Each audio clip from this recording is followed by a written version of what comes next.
Today, I am delighted to welcome Becky Thielen, Senior Director of People Analytics at Microsoft, to the Digital HR Leaders podcast.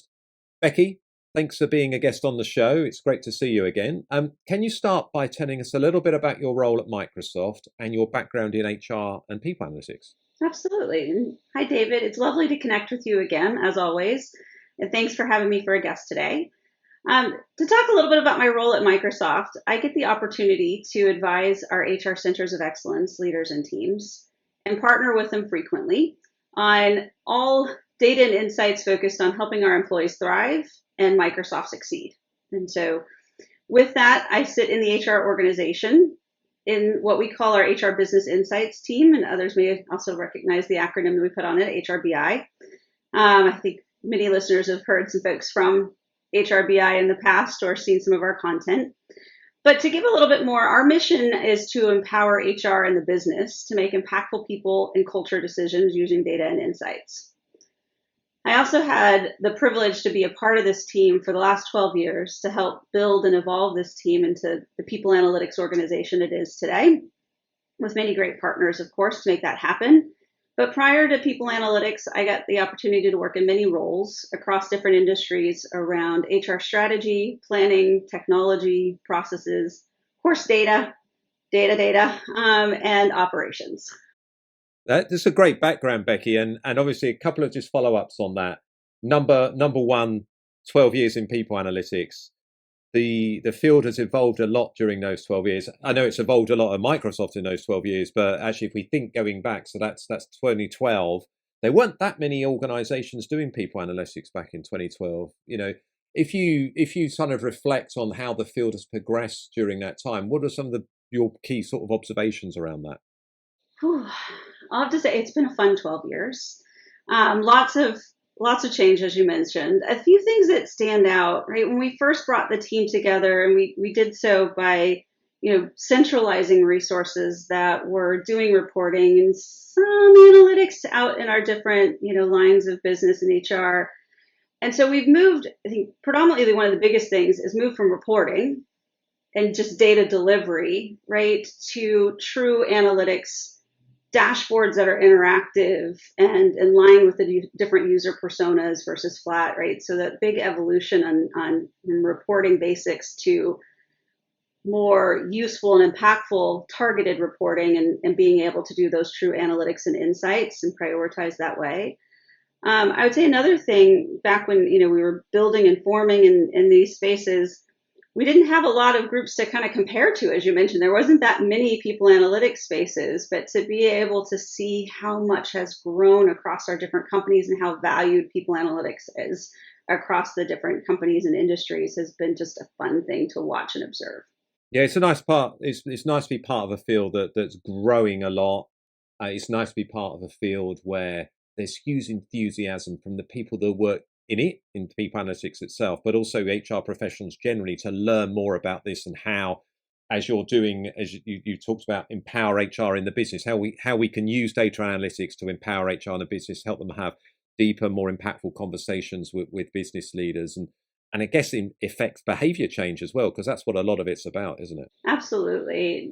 I'd see one thing that we have, we've shared information on, and Kathleen Hogan, our CHRO, has is our cultural evolution, right? And so one of the items that we got the opportunity to work on when Satya Nadella took over as CEO for Microsoft was that culture evolution. And so to be able to put in the right ingredients to monitor that with our listening systems and analyze how that culture is evolving and the behaviors are evolving as our company has evolved, right? And so it's been a fun journey.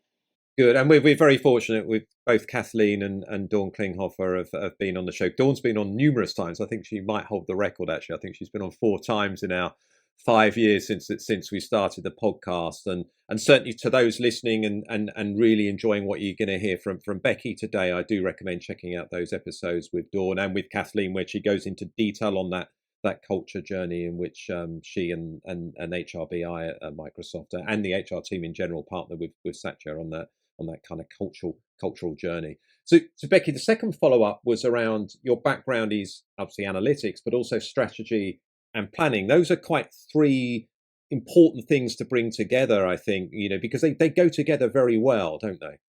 They do.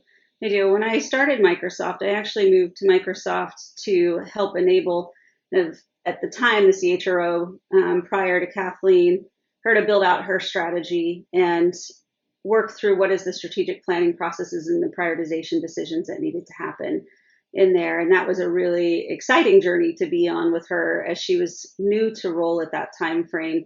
And being able to use some of my data and technology background and strategic planning background for other companies to bring that to Microsoft. And I, of course, fell in love with Microsoft. That's why I'm here now. It's actually 17 years at Microsoft for me. Here, and played multiple roles along that way. But strategy and planning is near and dear to my heart. And then to bring data into it and get to do that every day now is also exciting. Well, the good news is we're going to be talking a lot about strategy and planning in the next 45 minutes or so. As you know, Becky, a number of previous episodes of the Digital HR Leaders podcast have been focused on that kind of important pivot from workforce planning to strategic workforce planning.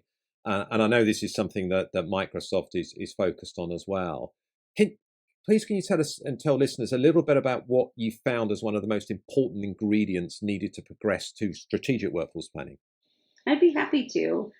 As HR leaders and analytical professionals, we're very aware there's a changing landscape that we have going on with skills and how we do work.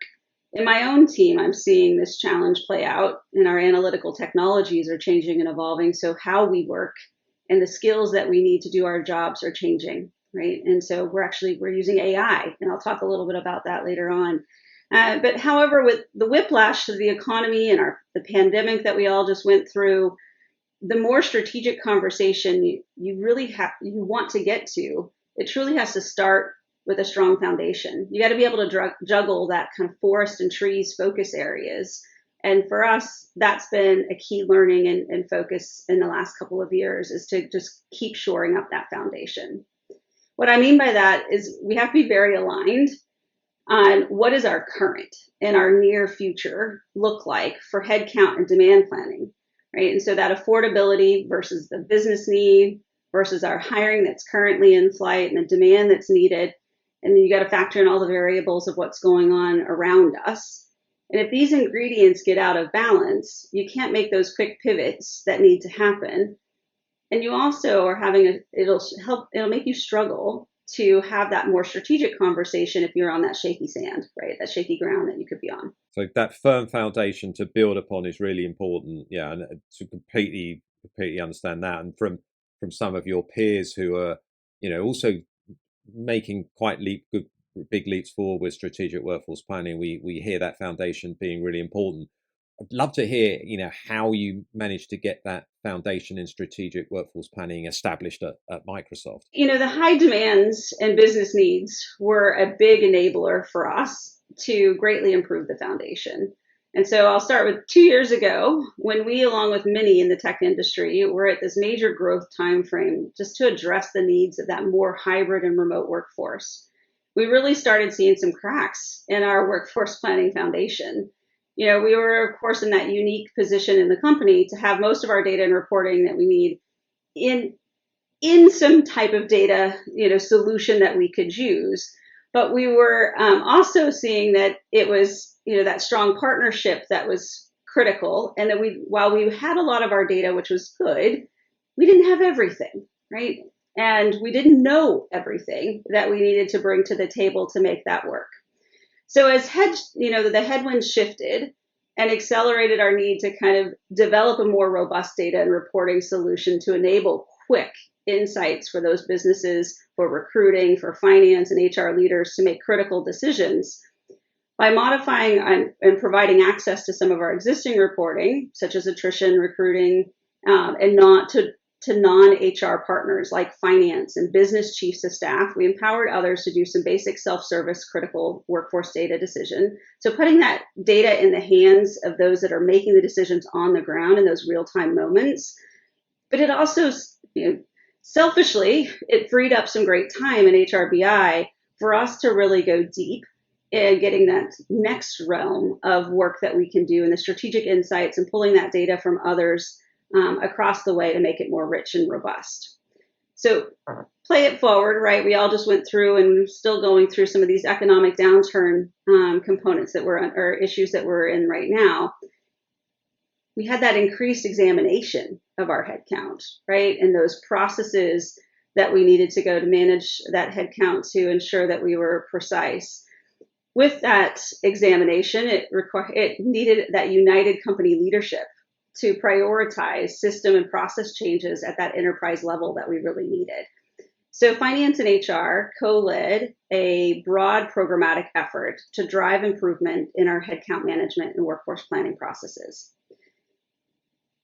Also, we were able to kind of use that partnership that we have in that co-led programmatic effort to not only improve those base foundational systems and processes, but to also bring and join data together that we didn't necessarily have joined in the past.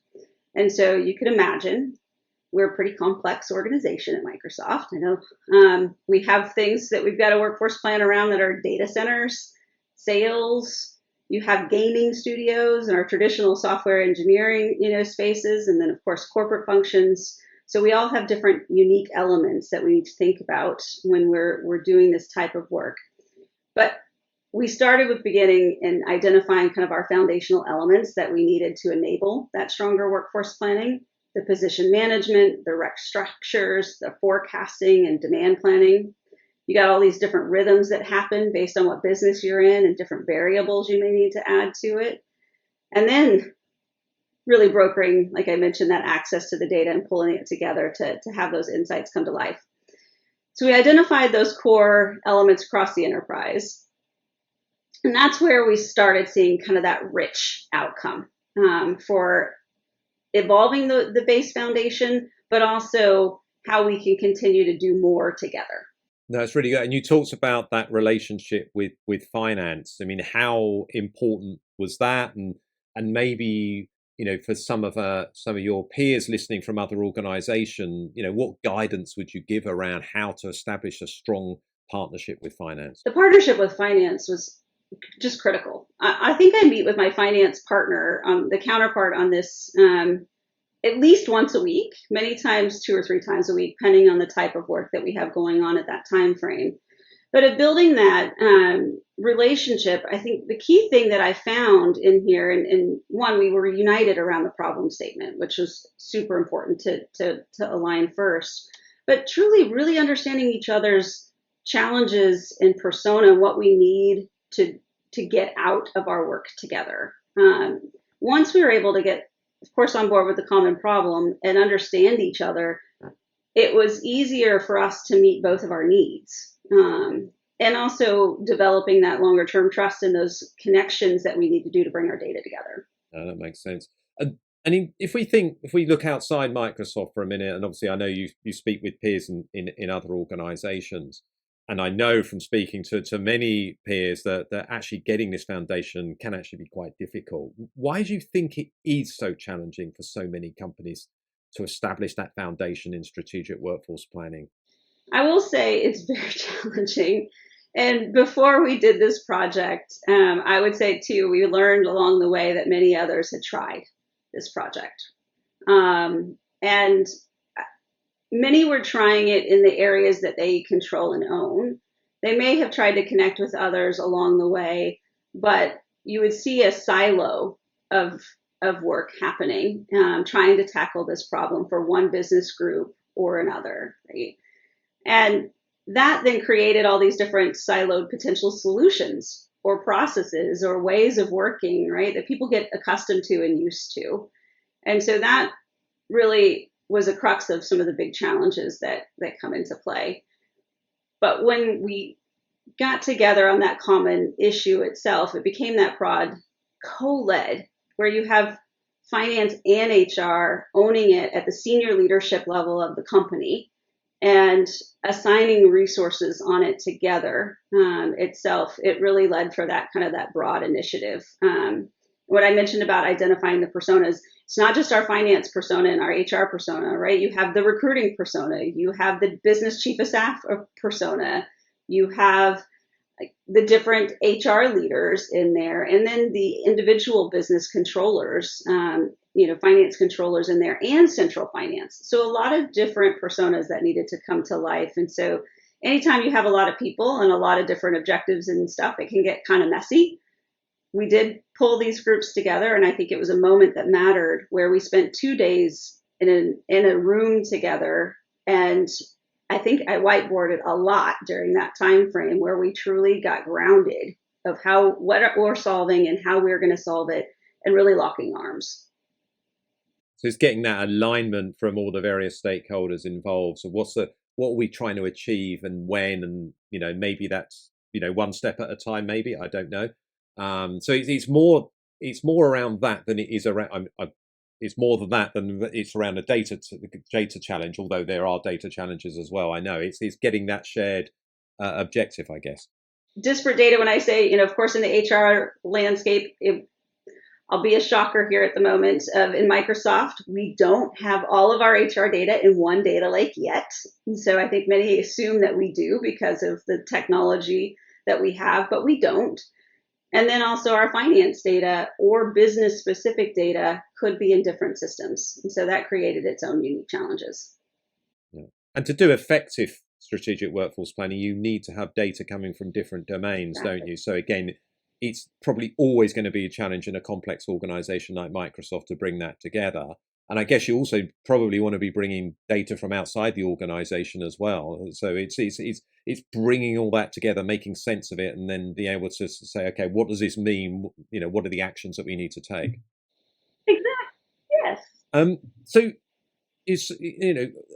let's look at technology now. Wouldn't be a podcast episode with Microsoft if we didn't talk about some of the technology, Becky. But let's look at the role of technology in enabling strategic workforce planning. How did Microsoft technically enable your strategic workforce planning foundation?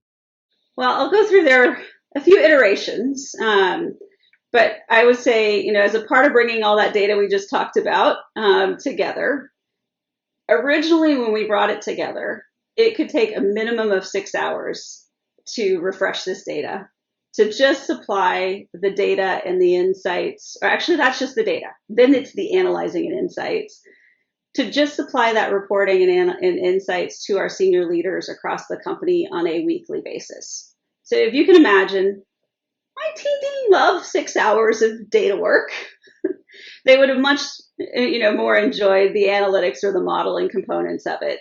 And so I would say the thing that got me really excited and why I wanted to talk about this with you too, one of the reasons, there's many reasons, was we were able to then start using this new product that came out from Microsoft in the recent Ignite event, it was a few months back, called Fabric. And this is something that I think people analytics organizations will get a win out of. For us, we were able to take that 6 hours and turn it into about 15 to 20 minutes of refresh and joining across multiple systems and data sets without having to copy and recreate data multiple times, which was beautiful. And as you can imagine, my team may have jumped for joy in here in that time frame. But to give you a little bit around what is Fabric itself. So we haven't used all the aspects of Fabric, all the great features. So I'll tell you a little bit about the features itself. But I would say we dipped the toe in the water. This was one of my first projects working on Fabric in here. And so what it did was neatly join that data and cut out that manual time on there for my team. And we're starting to use those next product offerings. So Fabric itself is considered it is using kind of best of breed engines for ETL and ELT with Spark and data engineering, data science, machine learning, data warehousing, real-time analytics, BI, and reporting, as well as it has this new thing called Data Activator. I haven't used it yet, but this is something I'm super excited about, and this is what I want to move to very quickly. What it does is it enables users to get notifications and build workflows like if there's a change in data. So think about those. We've talked about nudges in the past, and we use different things for nudges, but being able to kind of see in a fast way when your data has some type of shift with parameters is something I'm excited about. The other piece to it too, it integrates with Microsoft Office. So I don't know about everyone here, but I would say for me and our team, we do a lot of time at delivering reporting and analytics through PowerPoint, through Excel, a lot of times PowerPoint, right, for meetings and such. It can refresh itself, which is one of the things that I get a little bit smiling about on that one, because it would cut out a lot of time for us to really redo those PowerPoints all the time. But I think the other thing I would say to it as well, we haven't started using all the different pieces of it, but I am starting to really look at kind of the AI pieces that it utilizes, such as generative AI and classical AI. I think it will help us with forecasting and being able to play with those different variables that may come into play. So right now, I feel like our foundation is strongly looking around the corner of what could happen next, but I think it's just going to get better. Yeah, and it's a great example, I think, of how people analytics, all the work of the analysts in the people analytics team is going to change as more of this technology comes in. Now, obviously, at Microsoft, you get the advantage to play with some of this stuff maybe before some of your peers in other organizations, particularly non-tech organizations. But I guess we can see that, a lot of that timely, repetitive work that analysts do. I mean, you said your team, obviously it's frustrating that it used to take 6 hours to do maybe not the most exciting work compared to some of the other analysis that they'll do, but now that's got that down to 20 minutes. That's quite a significant change, isn't it? And not only that, it sounds like you're able to automate the updating of the PowerPoints that you push out to your customers in the business around the workforce planning piece as well. So, that's a lot. That's a big improvement and a big time saver, isn't it? It is. We talk about it in our team. We're currently working on, as these types of technologies help us take out some of those pieces of work that are not our favorite. We're analysts. We want to be analyzing, right? Then what can we do, and what are our next steps with it? And I think, for us, we get to do more analytics and also really dig into the other questions that we haven't been able to in the past of disparate data, or difficult to join data that we just didn't have the bandwidth to do so because we were lifting up other critical things.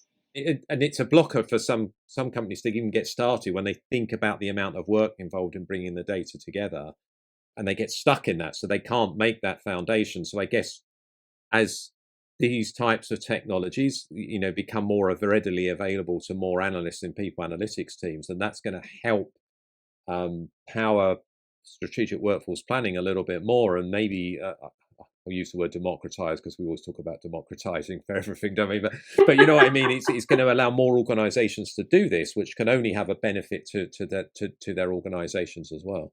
Absolutely, it can be such a benefit. Just having this opportunity to have the speed to bring it together allows for those quicker pivots, right? And conversations that need to happen in more strategic ways. Very good, Becky. So again, we talked about how it enables the business benefits of strategic workforce planning to be realized. So let's talk a little bit about that. For you, as someone that's been working in this area for a long time and also has that background in strategy and planning as well, what are the key business benefits of effective strategic workforce planning? I could go on this one, but I'll just name a couple. But first, I'm just going to highlight the help that it's doing for our global talent acquisition organization. And that's near and dear to my heart. They're one of my clients since I have the Centers of Excellence. And so just allowing that longer term, stronger hiring demand and capacity planning models out there has already started creating a better experience for our talent acquisition teams, right? Being able to see what that volume looks like, where it may be geographically, et cetera, so important for us to be able to plan and set that team up for success. Hiring managers, right? So if the volume's managed well in the talent acquisition teams, then it's a smoother process for hiring managers and such along the way. I'm sure chief of staffs are quite happy with also having that foresight and view around what's coming as they're planning for their businesses. And then, of course, finance folks, you name it, right? And then in general, it'll impact our candidates. If talent acquisition is running smoother, our candidates have a better experience as well. And so I know that's kind of a big kind of end to end piece, but I do see how that affects so much of just being able to properly plan in the best way we can here, especially after the years of kind of knee jerk reactions that we saw happening with our economic downturn for many companies of experiencing kind of the hire fast and then pull back, right? Which is a tough thing to do with the flywheel of talent acquisition. The other things I call out too of just having this deeper accuracy for headcount and hiring and being able to look around that corner and share those thoughts and those models out with others. It gives that ability for finance to really test and play, with their forecasts and affordability. It gives folks with even in our HR organization, let's think about we have onboarding, right? And so to be able to plan for who's coming on board and how many and where they're coming into in a longer term way. And then diversity and inclusion, you name it. There's so many different factors that have been able to be realized and impacts that have been able to be realized since we've been able to increase our foundation accuracy. No, it's really good. And obviously your role, obviously you work very closely with the COEs in HR at Microsoft. So it's almost like this is an important part of that, isn't it? That kind of planning and helping them be more effective as COEs, but also connecting some of those dots between the COEs. Because, I think one of the dangers with the COE model sometimes is we all operate in different silos, but what you're effectively doing here is providing that horizontal across. So you've got that link between talent acquisition and onboarding. You've also got the view around, do we hire for this role or do we build within the organization? Do we borrow from somewhere else in the organization? I guess you're connecting all those strands together through the work you're doing. You just actually articulated a lot of the slide around why we set this up the way we did. And so, yes, absolutely. One of the things when we put this together on my team to be the people analytics folks working on this is it didn't fit neatly in any COE, right? It is across each. It's also across different, lines, all the lines of businesses. So when we set it up, we really had to set it up in that horizontal way and not in any kind of vertical. We had to bring in the verticals, right, to have the right expertise, but very horizontal was the approach for setting it up. And Becky, if you reflect on sort of the journey that you've been on and the experience, what are the key learnings and guidance you would share with listeners? Maybe, we have a lot of HR and people analytics professionals listening to this podcast, many of whom maybe are working on strategic workforce planning in their own organizations, maybe struggling with it. So I'm sure that they'd welcome sort of any key learnings and guidance that you can share with them. For that one, I've already said it a little bit, but I'll say it again because it's so important. This is not an HR project. This is a cross-enterprise project. And that partnership across the board is just by far the most critical, right? And then I would also say a learning that we had, right, as we saw the different siloed motions not working and kind of failing or creating these data islands and process islands, right? Yeah. When you brought it all together, that broad coalition of people across the enterprise became the natural change champions. And my family, we use that many hands make lighter work. It really meant that way. Like it was a lot of work up front to get everybody aligned. But once everybody was aligned and we had that, vision of where we're going, I really, I'll use the chief of staffs for each of the business groups. They became some of our strongest partners to help us roll this out and also maintain the integrity of what we wanted to accomplish with headcount management. Yeah. No, it's such an important point because, as you said, this work it's complex, it's difficult. You need to align lots of different stakeholders to it. If no one's going to do anything with it, then you're kind of wasting your time. So, and I think we can apply that to all analytics, really, isn't it? It's not just about doing the work, getting the insights. Yeah. It's about how can we use the insights to drive decisions and then drive change and then measure the success or otherwise of the initiatives as well. That's true. And very true. And I think about that too, when the team, came together of joining our different voices, we took away territory, right? It wasn't, like that wasn't a part of the conversation. We really stayed very focused around what we needed to accomplish, and listening to each other in that process. And also, to be honest, there's a lot of pain going on in with headwinds changing and coming off of like big hiring time frame to, oh, let's pause, let's see what's going on with the economy. It was a bit of an unsure time, in some of those moments. And so I'd say anytime you're working on a big change, it's easier to ignite when you do have some pain in the system. And it's in terms of measuring success, I appreciate it's difficult because you're going across a whole gamut of the organization. And obviously you gave the example of talent acquisition. I guess, are we recruiting to plan a bit more often? Have we got the right number of recruiters in place, et cetera, et cetera? You can measure candidate experience. And you mentioned obviously the feedback that you're getting from the chiefs of staff. What are the sort of ways that you measure success and learn and then iterate as you move forward? We have a slew of success measurements, in related to this work that we did, but a couple of just very high level ones, right? And so, with the senior leaders, do they understand, what the plan is? Do they agree with the plan, and are we operating against that and achieving success, right? And so, they will tell you pretty quickly if we're not. And so having that accurate data, right, to be more of a conversation around, um, executing on the plan versus debating the plan, right? Because we're all speaking the same language of the numbers, on that, which is a very high level one. Our goal, right, is to enable the business to succeed, in there, and so ensuring that we're able to fill the roles when we need to fill the roles, and they can get hitting the ground running, right? Because we planned for them from an onboarding perspective, you name it. So there's lots of high level kind of measurements in there. And then there's more detailed measurements around the exact, kind of percentage. Like if we predicted this, how did it actually land and what was different? So we can keep tuning the variables of the model, because that's the piece that's never going to be that complete exact science. We can't always predict everything that can occur, but we can always get smarter and get closer and closer to the pin. Brilliant.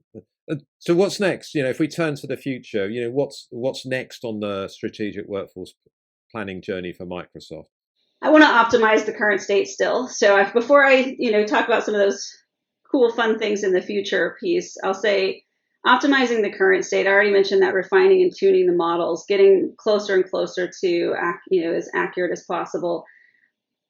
Definitely going to dip our toe in the water further and further with Fabric and our latest and greatest technologies that we have available. Fabric also has multiple co-pilots, and so it has been easier to learn it and adopt, it at this point. But there's more that we can do and explore, and so we will be doing that. And then, of course, there's the advancing the future. And so we talked about the importance of this strong foundation, but now we have the momentum and we have the data to better enable more talent management conversations and decisions, more skilling, assessment conversations and decisions, redeployment of talent as we shift businesses, around, and then ultimately continue to impact hiring outcomes, in here. And so I think for some of those pieces too would be those important, decisions and principles around geography and even hybrid in that part of the conversation, which we know many organizations are having discussions about hybrid. But when you have that base and understanding, you can also bring that conversation to light in a new way. Yeah, and it's so important. I mean, if we talk about the importance of strategic workforce planning, it certainly seems, talking to many organizations around the world, there's more focus on this at the moment. And I guess we could surmise on the reasons for that. I mean, one of those, it seems we're in a state of perpetual transformation now. Things are moving faster and faster and faster, and that's partly because there's so much technology coming in. It's partly because, as you said, the ways in which we work are changing, and that's been accelerated by the pandemic. And I guess we're also facing, if you look at talent demographics in most of the major countries or developed countries around the world, actually the size of the working population is shrinking as well. So actually, workforce planning just becomes more important with all those elements, doesn't it? It does. Yeah, I think all of those things that you mentioned and the conversations and decisions and strategies and as much future proofing and planning that you can do, the better off we're going to be, right? And I think also the better experience and how our employees can thrive in how our jobs are evolving and changing and what's next around these different corners can make a big impact.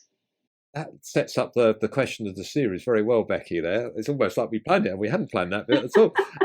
So this is a question we're asking every guest in this series of the Digital HR Leaders podcast. What are your top 3 ways? You don't have to have 3, you can have 4, you can have 2 if you want to. What are your top 3 ways in which HR can play a pivotal role in creating a thriving organizational culture? First, I have to say, I love that you used the word thriving and you asked that question. I think you've seen some of our content, but and aware in Microsoft, we are measuring thriving for within the organization. And we break down thriving into 3 components. And so we measure in our listening systems these 3 components around meaningful work, empowerment, and energized. There are many things that we analyze around that, and we share those insights across the company and help support and enable our employees to thrive. As I mentioned, it is a part of our mission. That's one of our key things. But there are multiple ways HR, plays such pivotal roles in creating a thriving organization or enabling a thriving organization. But first, I'll start with near and dear to us is people analytics. And so when I think about our pivotal role in people analytics, we do play an important role to measure and provide data and insights and to enable HR and business leaders to prioritize actions, coaching that may need to happen, processes that may need to evolve, you name it. I think that's a key part of what we do in people analytics to enable the organization to thrive and our business to succeed. And then, next, I'll pivot to more HR leaders in general. One of the things that I've learned as I think through the analytics I want to provide and what my team is doing related to this, I think first about I need to role model the behaviors that enable a thriving organization. And I think HR leaders have to do that because we are really, we need to help enable this broadly. So to do so, we have to do that cliche thing and put our own oxygen mask on and live it and breathe it ourselves so we can help and coach others, right? And so I think that's help and coach and enable others is important for us. And then I'll speak kind of broadly from an HR function perspective and more targeted to the COEs because, that's where my focus has been so much for a while. But I would say for our COE leaders, Centers of Excellence leaders and program owners, really leaning into the data that's provided by your people analytics team and really understanding how your programs, your processes, your services, you name it, are truly impacting or enabling thriving in the organization. If you don't have that connection, then that's a good question to ask to your people analytics team to help you kind of think through that. As I do feel strongly that we in HR have an ability to impact thriving in each interaction that we have with employees and candidates. And so what I mean by that is every question that they bring in, an employee may raise into whatever funnel that you have for employee support and questions, to your manager development trainings and performance management process, leadership development paths, you name it. Each interaction has an ability to make that impact better for everyone. Perfect. Yeah. And it is about action, isn't it? At the end of the day, we can have the most sophisticated listening technologies. We can use active listening. We can, as I know you do at Microsoft, do a pulse every day to a proportion of employees. And we can do some great analysis on it. We can look at passive data. Obviously, we can anonymize and aggregate that and look at some of the trends around it. But if people don't act on the insights and we don't communicate that we're acting on the insights, then creating that culture, that culture of thriving is difficult. Understanding what causes thriving and actually trying to industrialize that if that's the right word within the organization is important, isn't it? Yes, absolutely. I get the opportunity to work with some amazing leaders in HR that will take action. And of course, business leaders that are very data driven and want to take action as well in there. I think that's, if I was to call out anything to our different HR leaders, just really keep pushing on those actions that you can drive in here. The insights, as you mentioned, are wonderful, and being able to measure is wonderful. And our team really enjoys doing it, but they would not get the satisfaction also that they get today without seeing those insights turn into action and then also seeing the success happen in the company.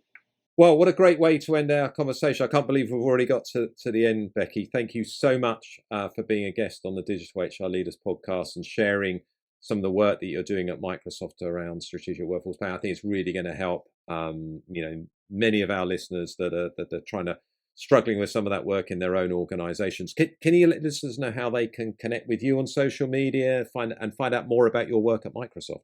Absolutely. And first, I'll say thank you for also having me today. As always, David, it's a pleasure to chat with you. For anyone that wants to connect on this opportunity or other, things in people analytics, feel free to message me on LinkedIn or send a connection request. Happy to chat and share more. And at times, we do publish sometimes publicly on LinkedIn or HBR articles, et cetera, some of our work that we find. We do have one on thriving that we published last year on HBR if anybody wants to take a look at it. But thank you again for the conversation today. Thank you, Becky. And we'll put a link to some of those resources in the show notes as well for people. Becky, thank you very much. I look forward to hopefully seeing you at a conference or an event, an Insight 222 event maybe, around the world at some point this year. Take care and speak to you soon. Sounds great. Thank you. In this series, we will be speaking to a range of senior leaders who are pushing a data-driven and digital HR agenda. Make sure that you subscribe via your podcast app of choice and also via our YouTube channel for free and regular interviews with the digital HR leaders of the future.